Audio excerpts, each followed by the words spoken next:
Hello, welcome. Tonight we're going to make pesto pasta. And the way that's going to look is going to be very simple. It's going to happen very fast. And it's going to actually, we're going to make it in the time that it takes to cook the pasta. So, fresh basil, about 2 cups there, and just was in the garden not 10 minutes ago. Well, not in the garden, but in a pot outside my door. Salt, pepper, and olive oil. So pine nuts I want to talk about a little bit.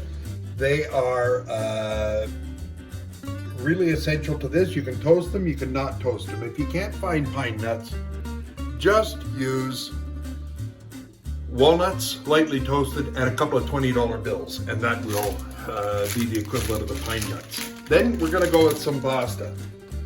We've talked about this before. The pasta is either bronze drawn or extruded through stainless steel.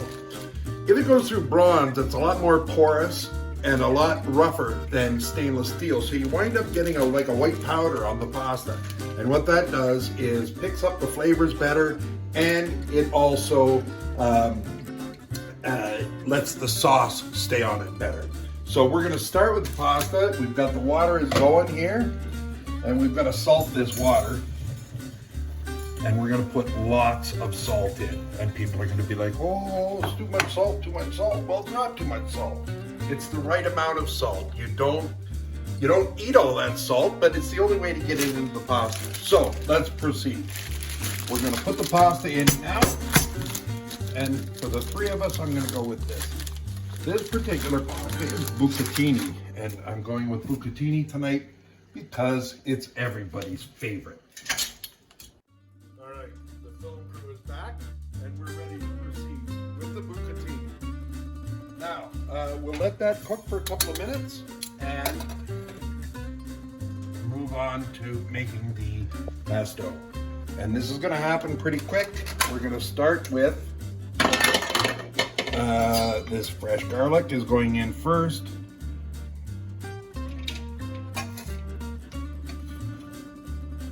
You don't want to add too much, but because it's not being cooked, so it's got a pretty good kick. And then the beautiful extra virgin olive oil, and plenty of this. What we're going to do is mix this together and blend it up so that the olive oil gets infused with the garlic. If you were to add everything now, things would get a little too hot by the time you finish chopping this garlic and olive oil up finally. So we'll do this for a minute or 2 first, just to get things started.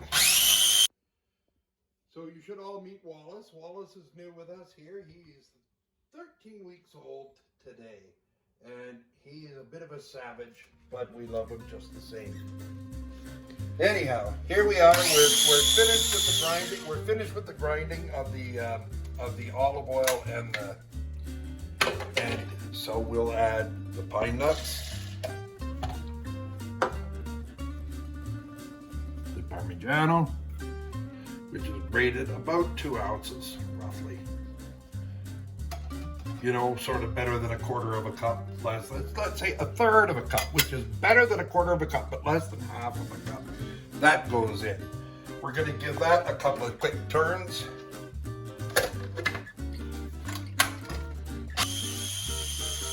Okay. Everything is kind of tasted down a little bit. Now we'll add basil. It's like I said, it's about 2 cups of fresh basil.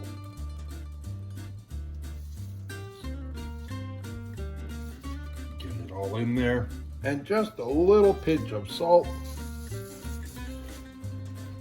a tiny little ground of black pepper.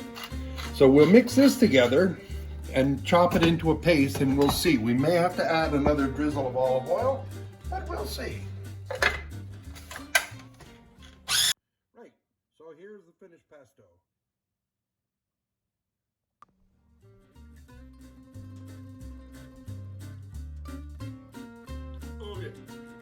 So we're back. This is going swimmingly well. We have transferred, as you can see, the pesto into the pot.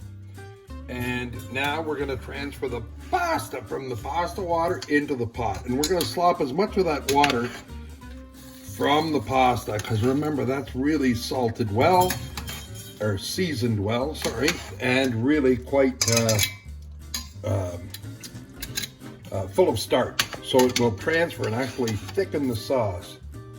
So at this point, I want to switch to a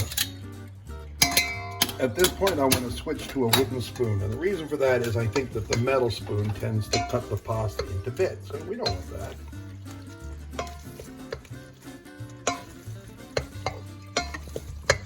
You can smell. I wish you could smell what we can smell here, but the smell coming off of that. Now, what's happening is that this pasta was a little bit al dente when it went in there, so we want it to kind of finish cooking and drawing in the flavor of the juice from the pesto and the olive oil and all the flavors of the pesto. We want drawn in there, and it'll start. You can see now, to get a little bit pasty and a little bit clumpy. And the solution to that is very, very simple. We're just going to take a little bit of this pasta water here. Some people refer to as the tears of the pasta gods. And in she goes. You can see that there's a lot of liquid in the bottom of that. But this pasta is so hot that it's going to continue to suck up that water and make a nice creamy sauce. So that's it. We're finished. This is ready to go, and we will see you again next week, or tomorrow, or next month, or whenever we get around to making another video. Thanks for joining us.